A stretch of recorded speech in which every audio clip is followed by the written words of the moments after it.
إن الحمد لله نحمده ونستعينه ونستغفره ونؤمن به ونتوكل عليه ونعوذ بالله من شرور أنفسنا ومن سيئات أعمالنا من يهده الله فلا مضل له ومن يضلل فلا هادي له أشهد أن لا إله إلا الله وحده لا شريك له وأشهد أن محمدًا عبده ورسوله أما بعد فإن خير الحديث كتاب الله وخير الهدي هدي محمد صلى الله عليه وسلم وشر الأمور محدثاتها وكل محدثة بدعة وكل بدعة ضلالة وكل ضلالة في النار. أعوذ بالله السميع العليم من الشيطان الرجيم من همزه ونفخه ونفثه. بسم الله الرحمن الرحيم. يا أيها الذين آمنوا اتقوا الله حق تقاته ولا تموتن إلا وأنتم مسلمون. يا أيها الناس اتقوا ربكم الذي خلقكم من نفس واحدة وخلق منها زوجها وبث منهما رجالا كثيرا ونساء واتقوا الله الذي تساءلون به والأرحام إن الله كان عليكم رقيبا. يا أيها الذين آمنوا اتقوا الله وقولوا قولا سديدا يصلح لكم أعمالكم ويغفر لكم ذنوبكم ومن يطع الله ورسوله فقد فاز فوزا عظيما. قال الله تبارك وتعالى: والذين لا يدعون مع الله إلها آخر ولا يقتلون النفس التي حرم الله إلا بالحق ولا يزنون ومن يفعل ذلك يلقى أثاما. وقال الله تبارك وتعالى في مقام آخر: ولا تقربوا الزنا إنه كان فاحشة. اللهم صل على محمد وعلى آل محمد كما صليت على إبراهيم وعلى آل إبراهيم إنك حميد مجيد. اللهم بارك على محمد وعلى آل محمد كما باركت على إبراهيم وعلى آل إبراهيم إنك حميد مجيد. اللهم انفعنا بما علمتنا وعلمنا ما ينفعنا وزدنا علما.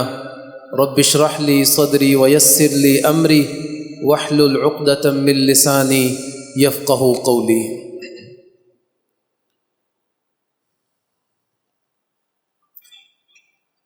انسان کے جسم پر اور اس کے نفس پر معاشرے کے اثرات بڑے گہرے ہوا کرتے ہیں.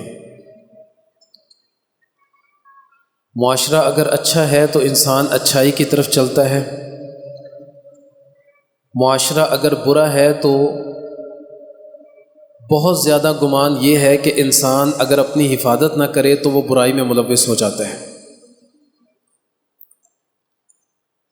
اور معاشروں کی طرح، ملکوں کی طرح، قوموں کی طرح ایک گھر بھی ہوا کرتا ہے. گھر کا ماحول اچھا ہے، اسلامی ہے، دینی ماحول ہے، برائی سے بچنے کی تلقین کرتے ہیں ایک دوسرے کو، تو گھر والے سلامت رہتے ہیں. اگر گھر والے ایک دوسرے کو برائی سے بچنے کی تلقین نہ کریں، وہ یہ تمیز ہی چھوڑ دیں کہ بچے کیا دیکھتے ہیں کیا نہیں دیکھتے، وہ یہ کہہ دیں کہ کوئی بات نہیں، ابھی چھوٹا ہے سمجھ جائے گا، اور وہ ان کو شتر بے مہار چھوڑ دیں، تو آخر کار وہی اولاد، وہی بچے صرف برائی کرتے ہی نہیں ہیں بلکہ معاشرے کو برا کرنے میں اپنا ایک بڑا کردار ادا کرتے ہیں. موجودہ دور میں ہمارا جو معاشرہ جس کو ہم دیکھتے ہیں،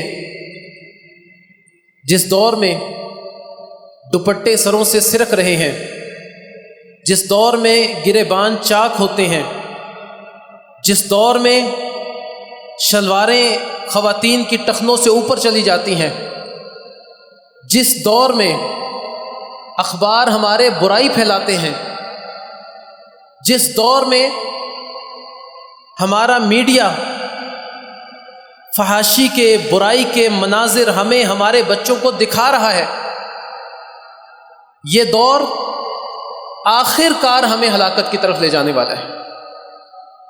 یہاں وہ حدیث محمد رسول اللہ صلی اللہ علیہ وسلم کی جس میں نبی مکرم صلی اللہ علیہ وسلم نے بیان کیا، لا تفنا هذه الامہ، میری امت اس وقت تک فنا نہیں ہوگی، برباد نہیں ہوگی، جب تک نوبت یہاں تک نہیں آ جائے گی کہ بیچ چوراہے، راستے پر، سڑک کے درمیان کوئی مرد کسی عورت کے ساتھ نازیبا حرکات کرے گا، برائی کرے گا، اس کو چھیڑے گا، اور کسی شخص میں اتنی جرت اور اتنی مجال نہیں ہوگی کہ وہ اس کو منع کر دے۔ کہا اس دور میں سب سے بہتر شخص وہ ہوگا جو اس بندے سے یہ کہے گا، اور تو نے یہ کام کرنا ہی تھا تو وراء جداری، اس دیوار کے پیچھے چلا جاتا، وہاں جا کر لیتا۔ کہا جب یہ نوبت آ جائے گی تفنا هذه الامہ، پھر یہ امت ہلاک ہو جائے گی، برباد ہو جائے گی۔ زنا، برائی ایک ایسا عمل ہے جو گناہوں میں سب سے زیادہ خطرناک ہے شرک کے بعد۔ قرآن کریم میں اللہ تعالیٰ نے بہت سارے گناہوں کا ذکر کیا، بڑے بڑے گناہ، شرک کا ذکر کیا گیا، کسی شخص کو قتل کرنے کا ذکر کیا گیا، سود جس کو اللہ اور اس کے رسول سے جنگ کہا گیا اس کا ذکر کیا گیا۔ کسی بھی گناہ کے بارے میں بات کی تو کہا کہ اس گناہ سے بچ جاؤ اگر کامیاب ہونا چاہتے ہو۔ لیکن جب زنا کے بارے میں بات کی کہا ولا تقربوا الزنا، زنا کے قریب بھی نہیں جانا۔ بچنا تو بہت دور کی بات ہے، یہ تو اگلی بات ہے۔ کہا ولا تقربوا الزنا، زنا کے قریب بھی نہیں۔ وہ سارے کے سارے عوامل جو تمہیں زنا کی طرف لے جائیں ان سب سے رکنا تمہارے لیے لازم اور ضروری ہے۔ وہ کان سے بے حیائی کا سننا ہو، وہ آنکھ سے بے حیائی کا دیکھنا ہو، وہ زبان سے بری باتیں کرنا ہو، وہ برائی کی طرف قدم اٹھانا ہو، وہ برائی کے لیے اپنا مال خرچ کرنا ہو، یا برائی کو استعمال کرنے کے لیے اپنا ہاتھ آگے کرنا ہو، کوئی بھی معاملہ ہے کہا ولا تقربوا الزنا، زنا کے قریب نہیں جانا۔ کوئی بھی عضو تمہارا وہ زنا کے قریب نہ جائے۔ اور صرف سنگینی ہمارے اس دور میں، ہماری اس امت کے لیے نہیں ہے، ہمیشہ ہر دور میں ہر نبی نے اپنی امت کے لیے اس عمل کی سنگینی کو بیان کیا۔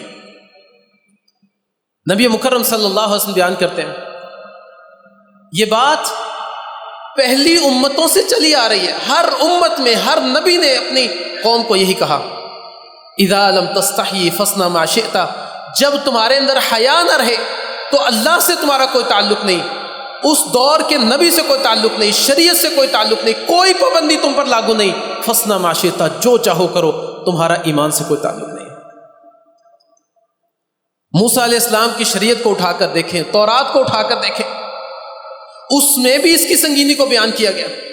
وہی سزا جو ہماری شریعت میں ہے وہی تورات کے اندر موجود۔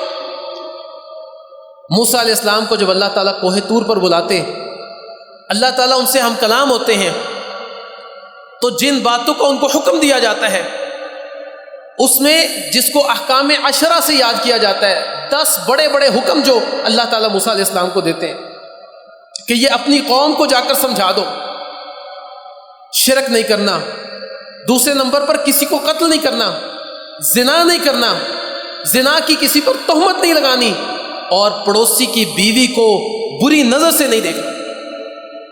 یہ پہلے 5 حکم ہی اگر ہم اس پر غور کریں تو 3 حکم جو ایسے ہیں جن کا تعلق زنا سے ہے، اللہ نے ہر پہلو کے ذریعے اس کے ذریعے سے منع کیا۔ آپ دیکھیں تیسرے نمبر پر کہا کہ زنا نہیں کرنا، چوتھے پر کہا زنا کی تہمت بھی نہیں کسی پر لگانی، 5ویں پر کہا کہ پڑوسی کی بیوی کو بری نظر سے بھی نہیں دیکھنا۔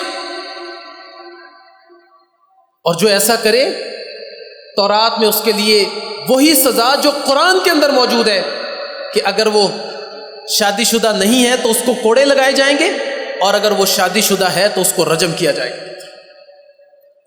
محمد رسول اللہ صلی اللہ علیہ وسلم نے ایک بار مدینہ کی گلیوں میں دیکھا ایک یہودی کو باقی یہودی اس کے چہرے پر سیاہی لگا کر اس کو گدھے پر بٹھا کر اس کو چکر لگوا رہے۔ اللہ کے نبی نے کہا کیا معاملہ ہے بھائی؟ کہا اس نے زنا کیا ہے۔ کہا زنا کی یہ سزا ہے تمہاری شریعت میں؟ کہا ہاں جی یہی سزا ہے ہماری شریعت میں۔ نبی کریم صلی اللہ علیہ وسلم نے کہا کہ اپنے اندر سے کسی بڑے عالم کو میرے پاس بھیجو۔ یہودیوں میں سے ایک عالم وہ نبی کریم صلی اللہ علیہ وسلم کے پاس آیا۔ اللہ کے نبی نے کہا کہ میں تمہیں قسم دیتا ہوں، اللہ کی قسم دیتا ہوں تمہیں، وہ ذات جس نے موسیٰ علیہ السلام پر تورات نازل کی، بتاؤ مجھے کیا موسیٰ علیہ السلام کی شریعت میں جو ان پر نازل ہوئی تھی زنا کی یہی سزا ہے؟ کہنے لگا اگر آپ مجھے قسم نہ دیتے نا تو میں سچ نہ بولتا، لیکن اب آپ نے مجھے قسم دے دی تو سچ یہ ہے کہ سزا یہی ہے۔ لیکن جب ہمارے اشراف میں سے کوئی بندہ زنا کر لیتا ہم اس کو سزا نہیں دے پاتے۔ اس طرح ہمارے درمیان بگاڑ پیدا ہونے شروع ہو گیا، لوگ باغی بننا شروع ہو گئے کہ بھئی غریب بندے کو پتھر مار کر زنا کر دیتے ہو اور امیر کو چھوڑ دیتے ہو۔ پھر ہم نے باہم اس چیز پر معاہدہ کیا، بیٹھ کر یہ فیصلہ کیا آج کے بعد سب کے لیے یہی سزا ہوگی۔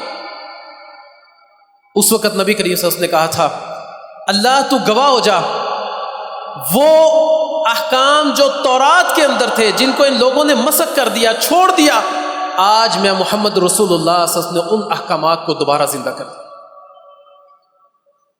ایک اسی طرح کا واقعہ صحیح بخاری میں بھی موجود ہے، جب ایک یہودی مرد اور ایک یہودیہ عورت کو نبی کریم صلی اللہ علیہ وسلم کے سامنے لایا گیا، انہوں نے زنا کر لیا، ان کے درمیان فیصلہ کیجئے۔ اللہ کے نبی نے فیصلہ کر دیا کہ ان کو رجم کیا جائے۔ کہا بھئی ہم تو نہیں مانتے، ہماری شریعت کے مطابق فیصلہ کریں۔ اللہ کے نبی نے کہا تمہاری شریعت یہی ہے؟ کہا نہیں یہ تو نہیں ہے۔ کہا لاؤ تورات لائی گئی تو اس میں وہ جو بندہ تورات پڑھ رہا ہے وہ پڑھ رہا ہے، جہاں پر اس سزا کا ذکر کیا گیا تھا وہاں پر اس نے ہاتھ رکھا ہوا ہے۔ عبداللہ بن سلام رضی اللہ تعالیٰ عنہ یہاں پر موجود ہیں، یہودیوں کے بہت بڑے عالم تھے، بعد میں اسلام لے آئے۔ کہا اللہ کے نبی اس سے کہیں ہاتھ تو اٹھائے اپنا۔ جب ہاتھ اٹھایا تو اس میں اس کے نیچے لکھا ہوا تھا کہ زنا کرنے والے مرد اور عورت کو رجم کیا جائے گا۔ اسی طرح عیسائیت کے اندر بھی یہی سزا اور یہی سنگینی تھی۔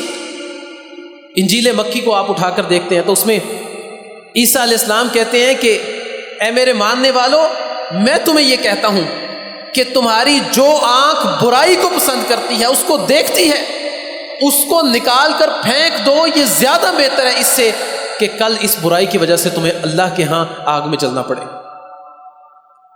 تو پہلی شریعتوں میں بھی اسی طرح سنگینی موجود تھی، اور محمد رسول اللہ صلی اللہ علیہ وسلم کے دور میں بلکہ اللہ کے نبی سے پہلے وہ لوگ جو سلیم الفطرت تھے، عقل مند لوگ تھے، شریف لوگ تھے، وہ کبھی بھی زنا کے قریب نہیں گئے، کبھی بھی زنا کے قریب نہیں گئے۔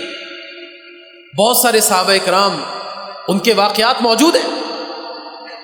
وہ صحابی جن پر تہمت لگی عائشہ رضی اللہ تعالیٰ عنہ کے ساتھ، صفوان رضی اللہ، جب ان کو یہ بات پہنچی کہ ان پر تہمت لگائی گئی، کہا اللہ کی قسم میں نے تو زمانہ جاہلیت میں بھی کسی عورت کی پردے والی چیزوں کو نہیں دیکھا۔ عثمان ذو النورین اللہ کی قسم اٹھا کر کہتے ہیں کہ ہم نے کبھی زمانہ جاہلیت میں بھی ہم زنا کے قریب نہیں گئے۔ اور جب عائشہ رضی اللہ تعالیٰ عنہ پر تہمت لگی، یہ اپنے گھر آ گئی اللہ کے نبی سے اجازت لے کر، تو اب یہ رو رہی ہیں، مسلسل رو رہی ہیں۔ ایک حدیث میں ہے کہ 2 راتیں اور 1 دن مسلسل روتی رہی، بخار ہو گیا اور جسم کانپنا شروع ہو گیا۔ گھر میں جتنے کپڑے تھے سارے ان کے اوپر ان کی والدہ نے دے دیے، ام رمان نے، لیکن پھر بھی کپ کپی طاری ہے، رو رہی ہیں۔ روتے روتے آواز بلند ہو گئی، ہچکی بن گئی۔ ابو بکر رضی اللہ تعالیٰ عنہ وہ چھت پر بیٹھے قرآن پڑھ رہے ہیں، بیٹی کے رونے کی آواز سنی، کہا ام رمان کیوں روتی ہے بیٹی؟ کہا اس کو پتہ لگا اس پر تہمت لگی ہے اس لیے روتی ہے۔ ابو بکر رضی اللہ عنہ نے بھی رونا شروع کر دیا، اور اس وقت ابو بکر رضی اللہ عنہ نے کہا واللہ اللہ کی قسم جو کچھ اب ہمارے لیے کہا گیا ہے کبھی زمانہ جاہلیت میں بھی ایسا نہیں کہا گیا ہمارے لیے۔ اذن اعزنا اللہ بالاسلام، اب تو اللہ نے اسلام کے ذریعے ہمیں عزت دے دی، اب یہ کیسے ممکن ہے؟ اس چیز کا تصور تو زمانہ جاہلیت میں بھی نہیں تھا، اب تو اللہ نے اسلام کے ذریعے عزت دی۔ مطلب وہ لوگ جو اب فحاشی کے مناظر کو دیکھتے ہیں، اس کو پسند کرتے ہیں، زمانہ جاہلیت کے لوگوں سے بھی زیادہ بدتر اور برے لوگ ہیں۔ نبی کریم صلی اللہ علیہ وسلم خواتین سے بیعت لیا کرتے تھے، اللہ کے نبی خواتین کو ہاتھ نہیں لگاتے تھے، یہ بیعت ہاتھ کے اشارے سے ہوا کرتی تھی۔ یا امام ابن حجر العسقلانی رحمہ اللہ اس کی مختلف کیفیات ذکر کرتے، کہا یا تو اللہ کے نبی اشارے سے بیعت لیتے، یا پھر نبی کریم صلی اللہ علیہ وسلم اپنا ہاتھ آگے کرتے اور اس کے اوپر کوئی موٹی چیز رکھتے اور اس کے اوپر کوئی خاتون اپنا ہاتھ رکھتی، اللہ کے نبی کے جسم کے ساتھ کسی خاتون کا ہاتھ نہیں لگتا۔ یا پھر ایک بڑا برتن ہوتا جس میں پانی موجود ہوتا، اللہ کے نبی ایک جانب ہاتھ ڈالتے، دوسری جانب وہ خاتون جس سے بیعت لیتے وہ ہاتھ ڈالا کرتی۔ اور یہ بیعت اسلام کے آغاز میں جب بھی کوئی عورت اسلام لاتی اس سے یہ بیعت لی جاتی، 6 چیزوں پر بیعت لی جاتی، جس کو اللہ نے سورہ ممتحنہ میں ذکر کیا، اذا جاءک المؤمنات یبایعنک علی الا یشرکن ولا یسرقن ولا یزنین ولا یقتلن اولادہن ولا یأتین ببہتان یفترین۔ اس میں زنا کا بھی ذکر ہے، اللہ کے نبی بولتے جاتے کہ تم اس چیز پر بیعت کرتی ہو کہ تم شرک نہیں کرو گی، وہ کہتی میں شرک نہیں کروں گی۔ پھر اللہ کے نبی کہتے چوری نہیں کرو گی، وہ کہتی چوری۔ پھر اللہ کے نبی کہتے تم زنا نہیں کرو گی، وہ کہتی میں زنا نہیں کروں گی۔ لیکن اس لفظ پر آ کر صحابیات رک جایا کرتی تھی۔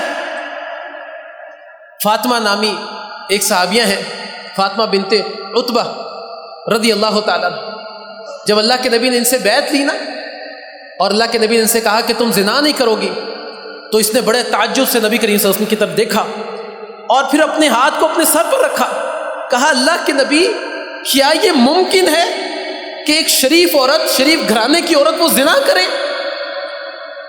اس لفظ کو میں اپنی زبان سے ادا کروں آپ کے سامنے، میری شرم و حیا اس چیز کا تقاضا نہیں کرتی۔ اللہ کے نبی کیا یہ ممکن؟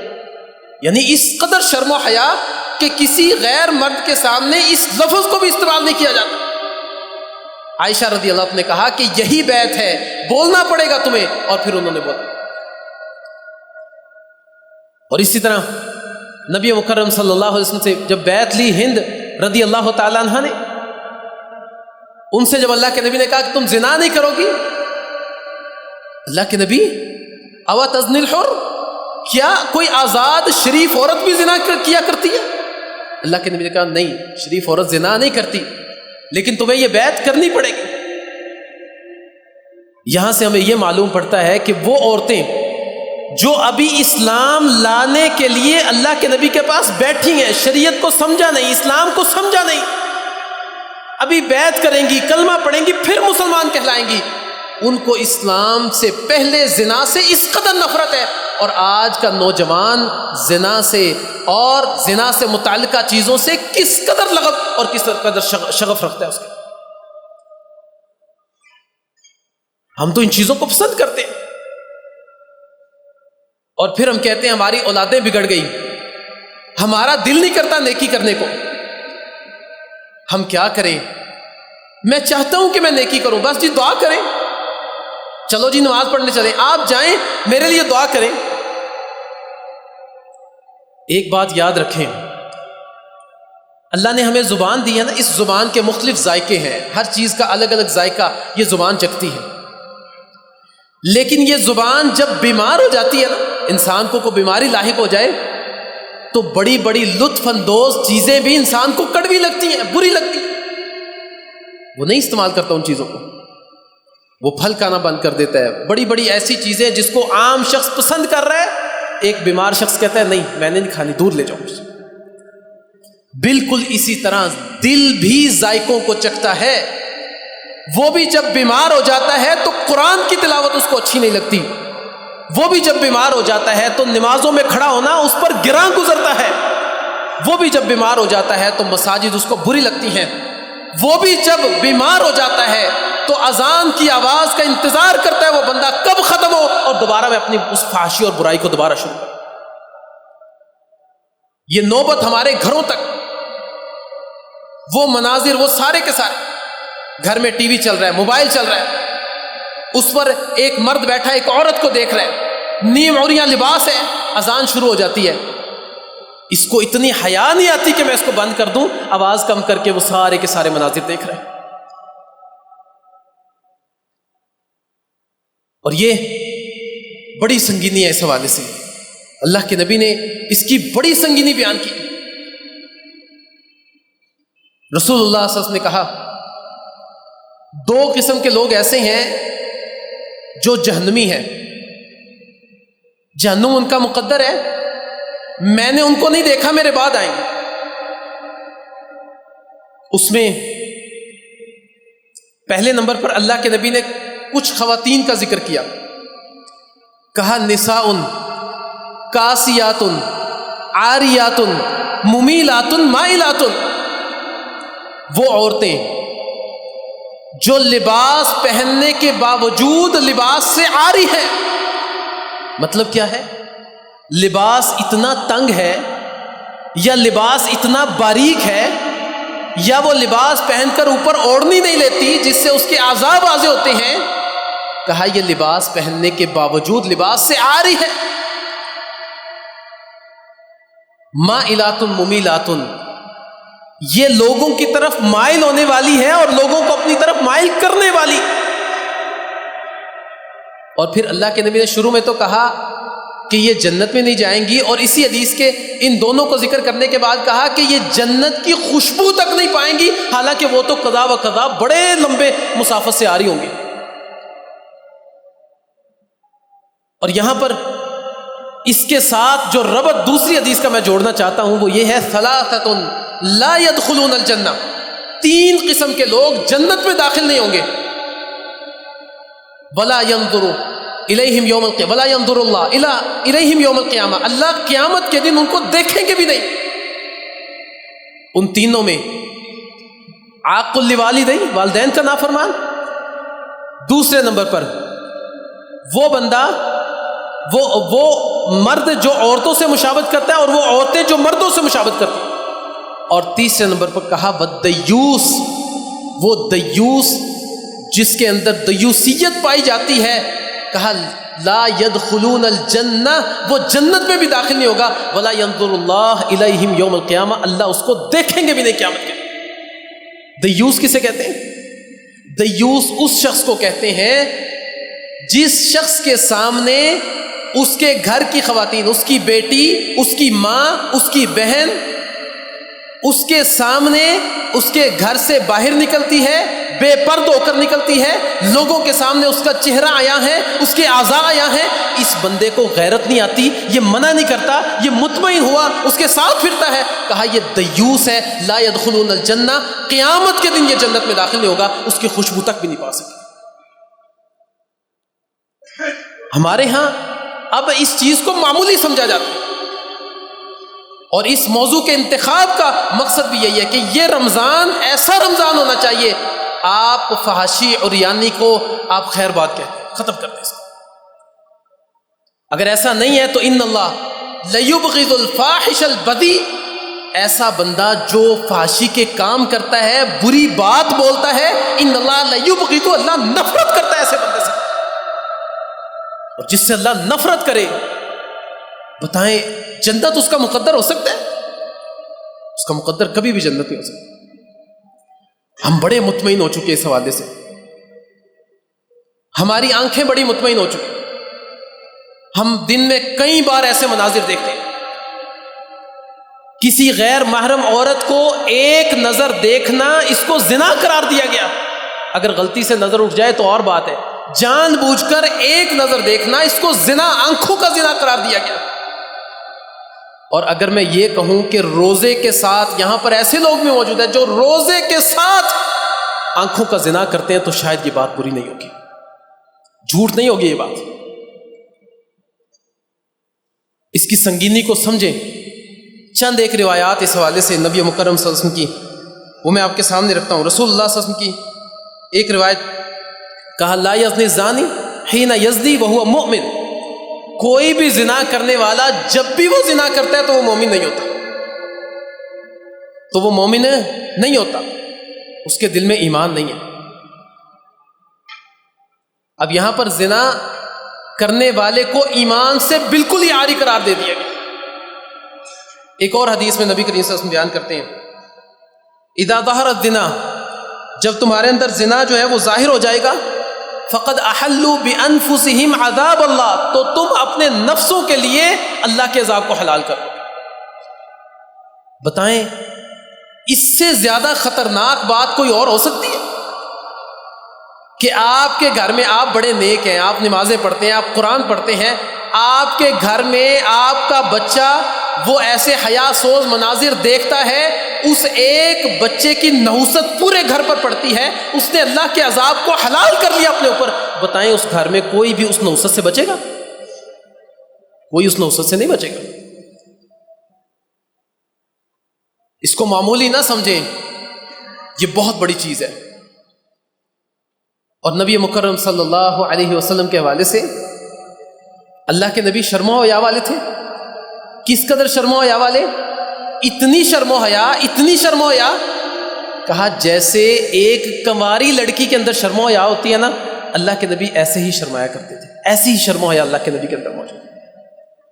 ہم نبی کریم صلی اللہ علیہ وسلم کے امتی ہیں، اللہ کے نبی سے محبت کے دعوے بھی ہیں، محبت کرتے بھی ہیں، لیکن محمد رسول اللہ صلی اللہ علیہ وسلم کی صحیح معنوں میں اتباع یہی ہے کہ ہمیں ہر ایک گناہ سے عاری ہونا پڑے گا۔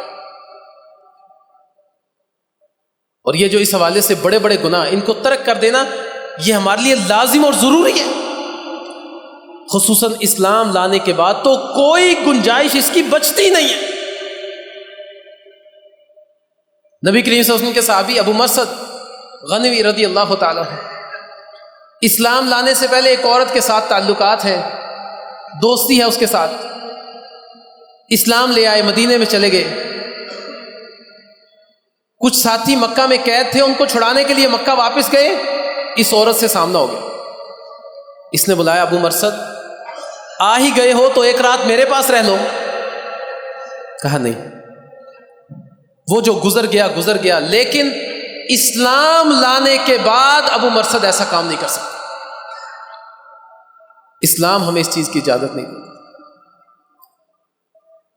ایک واقعہ میں نے پڑھا، امام جوزی رحمہ اللہ اس واقعے کو اپنی کتاب میں لائے، اور وہ واقعہ عطا ابن یسار، یہ اور ان کے بھائی سفر پہ جا رہے ہیں قافلے میں، تو ایک عورت خیمے میں داخل ہوتی ہے تو عطا ابن یسار اکیلے ہی بیٹھے ہیں خیمے میں۔ یہ عورت گناہ کی دعوت دیتی ہے، رونے لگ جاتے ہیں، اتنا روتے ہیں کہ آواز ہچکی بنتی ہے، آواز بلند ہو جاتی ہے، لوگ جمع ہونا شروع ہو جاتے ہیں۔ ان کے بھائی ان کے ساتھ جو تھے وہ آتے ہیں خیمے میں، ان کو دیکھ کر وہ بھی رونا شروع کر دیتے، کچھ نہیں پوچھتے، باقی لوگ آتے ہیں وہ بھی رونا شروع کر دیتے ہیں۔ یہ عورت آہستہ آہستہ وہاں سے چلی جاتی ہے۔ وقت گزر گیا، سارے چلے گئے اپنی اپنی جگہ پر، رات کو سو گئے۔ عطا ابن یسار رات کو پھر اٹھے، پھر رونے لگ گئے۔ بھائی ان کے قریب آیا، آ کر پوچھا کہ کیوں روتے ہو؟ دن میں بھی بڑا رو رہے تھے، اب پھر رو رہے ہو تو، اور رونا بھی ایسا کہ جیسے بڑا غم تمہیں لاحق آ چکا ہو۔ کہا وہ جو دن میں رو رہا تھا نا، ایک عورت آئی تھی، اس نے مجھے گناہ کی دعوت دی، جیسے اس نے مجھے گناہ کی دعوت دی نا، مجھے یوسف علیہ السلام یاد آ گئے، وہ کلمہ جو انہوں نے کہا تھا معاذ اللہ، اللہ کی پناہ۔ کہا میں نے رونا شروع کر دیا، وہ سارا واقعہ میرے ذہن میں گھوم رہا تھا اور میں رو رہا تھا مسلسل، اور اب جب میں سویا ہوں نا تو میں نے ایک بڑا خوبصورت نوجوان دیکھا جس نے مجھے یہ کہا کہ میں یوسف علیہ السلام ہوں۔ تو کہا کہ تم روتے کیوں؟ یوسف علیہ السلام نے کہا تم روتے کیوں؟ کہا اس لیے روتا ہوں کہ مجھے آپ کی پر وہ جو بیتی تھی وہ یاد آ گئی۔ آپ بتائیں آپ کی کیا کیفیت تھی جب یہ آزمائش آپ پر اتری تھی؟ کہا کیفیت تو وہی تھی جو تمہاری تھی، لیکن رونا بند کرو، اللہ نے مجھے بھی آزمائش میں پورا اتار دیا، اللہ نے تمہیں بھی اتار دیا۔ اسی طرح ایک تابعی کا اور یہ واقعہ تو اگر یہ واقعہ بھی ہمیں جھنجھوڑنے کے لیے کافی نہ ہوا تو پھر ہمیں چاہیے کہ ہم خالص توبہ اللہ سے کریں، اللہ کے سامنے روئیں، گڑ گڑائیں اپنے دل کی پاکی کے لیے دعائیں کریں. ایک تابی وہ جس نے صحابی کو دیکھا ہو، نبی کریم صلی اللہ علیہ وسلم کو نہ دیکھو. ایک تابی عبید بن عمیر رضی اللہ رحمہ اللہ، بڑے نیک شخص ہیں. انہی کے علاقے میں ایک گھر میں ایک میاں بیوی آپس میں گفتگو کر رہے ہیں عبید بن عمیر کی نیکی کے بارے میں. مرد اس کی تعریفیں کر رہے ہیں، عورت کہتی ہے کہ یہ کیا بات ہوئی، وہ سارا دن گھر میں ہی رہتے ہیں، اللہ کی عبادت کرتے ہیں، باہر نکلیں تو فتنہ پیش آئے نا. کہا میں اتنی خوبصورت ہوں، اگر میں ان کے سامنے چلی جاؤں نا میں ان کو برگلا دوں گی. کہا یہ ممکن نہیں ہے. کہا تو مجھے موقع دو. اس نے کہا ٹھیک ہے.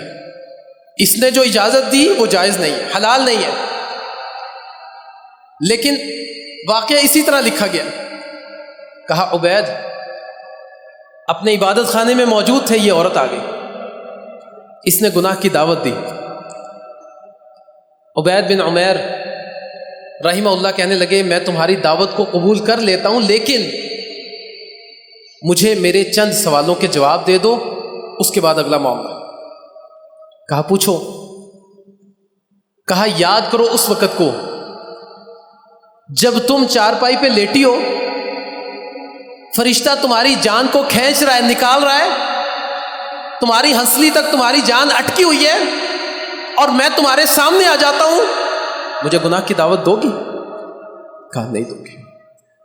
کہا یاد کرو اس وقت کو جب اس چارپائی سے اٹھا کر تمہیں نیچے رکھا جائے، تمہیں غسل دینے کے لیے، تمہارے کپڑوں کو کاٹا جا رہا ہے، اور میں تمہارے سامنے آ جاؤں، گناہ کی دعوت دو گی مجھے؟ نہیں دوں گی. تب کہا یاد کرو اس وقت کو جب تمہیں قبر میں رکھ دیا گیا، منکر نکیر زمین کو پھاڑتے ہوئے، ان کی آنکھوں سے آگ کے شعلے نکل رہے ہیں، وہ تمہارے سامنے آتے ہیں، اس وقت میں بھی تمہارے سامنے آ جاتا ہوں، گناہ کی دعوت دو گی؟ کہا نہیں دوں گی. یہ کہتے ہی چیخ ماری اور اپنے گھر چلے. کہا اب سناؤ کیا بنا؟ کہا عبید کو بدلنے گئی تھی، اس نے مجھے بدل دیا. اور اس کے بعد اس کا خاوند کہا کرتا تھا اللہ عبید پر اپنا رحم کر دے، جب سے میری بیوی اس کے پاس گئی ہے نا، رات کو میرے پاس تو کبھی کبھی آتی ہے، ساری رات روتی رہتی ہے، اللہ سے معافی مانگتی رہتی ہے. انہی سارے کے سارے مناظر کو ذرا سوچیں، اسی واقعے کو اپنے سامنے رکھیں اور سوچیں میں سوشل میڈیا کھولے بیٹھا ہوں، میں حیا سوز حیا باختہ مناظر کو دیکھ رہا ہوں. پھر تصور کریں کہ میں ایک چارپائی پہ لیٹا ہوں، میں مر چکا ہوں، اب یہ سارے مناظر میرے سامنے لائے جائیں تو مجھے کیسا لگے گا؟ میں دیکھنا پسند کروں گا؟ میں کبھی بھی یہ پسند نہیں کروں گا. یہ تمیز، کم از کم یہ تمیز انسان کے اندر موجود ہونی چاہیے. وہ سوشل میڈیا پر آیا ہے، فیس بک کے کس پیج کو کھولنا ہے، کس کو نہیں کھولنا، کس ریل کے اوپر انگلی رکھنی ہے، کس پر نہیں رکھنی، یوٹیوب کے کس چینل کو لائک یا سبسکرائب کرنا ہے، کس کو نہیں کرنا، کہاں جانا ہے، کہاں نہیں جانا، کیا حلال ہے، کیا حرام ہے، اتنی کم از کم تمیز ہمارے اندر موجود ہونی چاہیے. اگر اتنی بھی تمیز نہیں ہے تو پھر اللہ سے اس تمیز کا سوال کریں، اللہ سے مانگیں. اور یہ ہمارے لیے لازم اور ضروری ہے کہ ہم اپنی آنکھوں کو محفوظ رکھیں، ہم اپنے کانوں کو محفوظ رکھیں، ہم اپنی زبان کو محفوظ رکھیں. یہ چیزیں محفوظ ہوں گی تو ہمارا دل پاک ہوگا، ہمارا دل پاک ہوگا تو ہم اللہ کے قریب ہوں گے، ہم اللہ کے قریب ہوں گے تو اللہ تعالیٰ ہمیں کامیاب لوگوں میں کر دیں گے. تو آج یہاں سے اٹھیں تو یہ عہد کر کے اٹھیں، آج کا دن، یہ رمضان نہیں، آج کا دن آخری دن ہے جس دن میں نے کوئی حیا سوز یا حیا باختہ یا کوئی ایسا شرم و حیا سے عاری کوئی ایسا منظر میں نے دیکھا ہے. آج آخری دن ہے، بس آج کے بعد نہیں. اتق اللہ حیث ما کنت، جہاں بھی ہو اللہ سے ڈرو، اللہ تمہیں دیکھ رہا ہے، اللہ تعالیٰ کے سامنے ہو تم. اللہ تعالیٰ سے دعا ہے اللہ تعالیٰ ہمیں ہر طرح کے گناہ سے بچنے کی توفیق عطا فرمائے. اقول قولی ھذا واستغفر اللہ لی ولکم سائر المسلمین.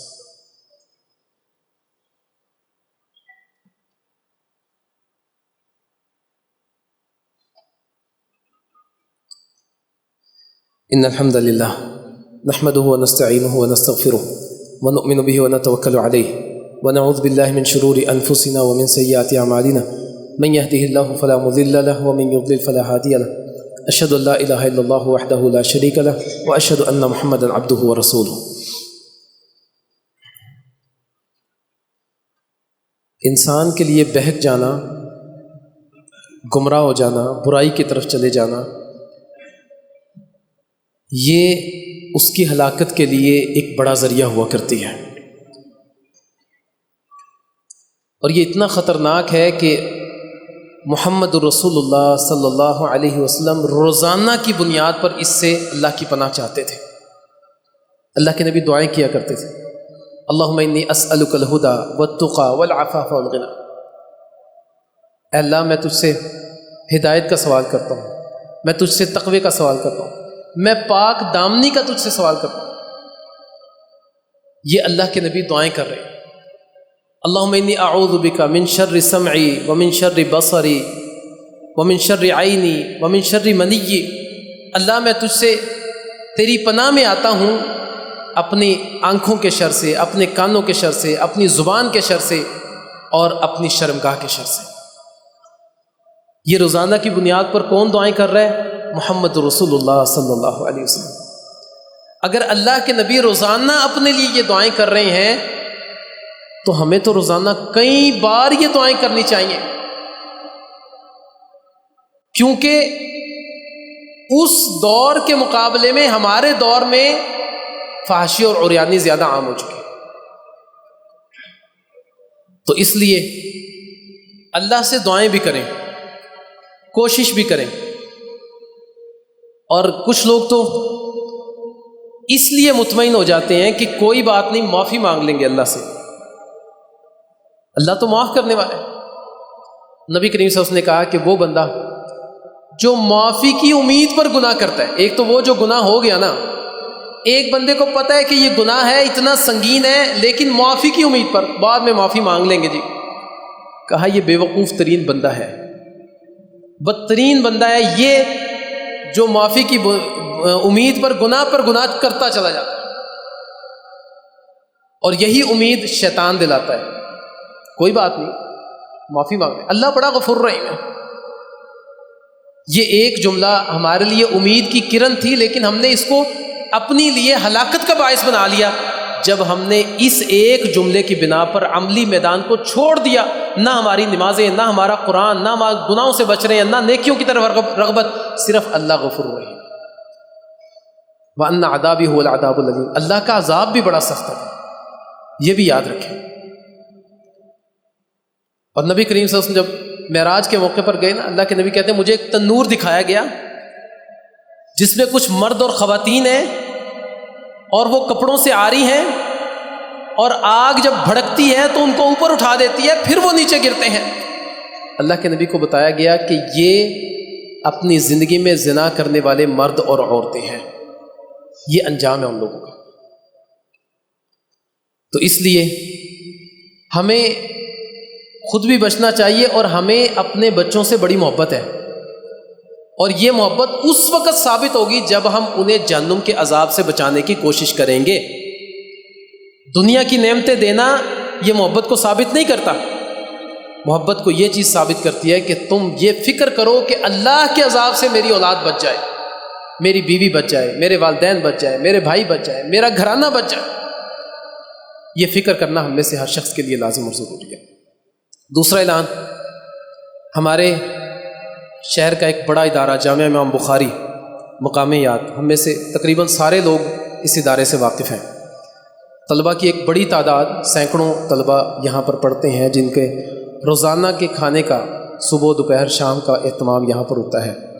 پھر جامعہ کے اس کے علاوہ بہت سارے اخراجات ہوتے ہیں، بجلی کے بل ہیں، گیس کے بل ہیں، پھر جتنے دسیوں اساتذہ وہاں پر جو پڑھاتے ہیں ان کی تنخواہیں ہیں، پھر اور بہت سارے معاملات ہیں۔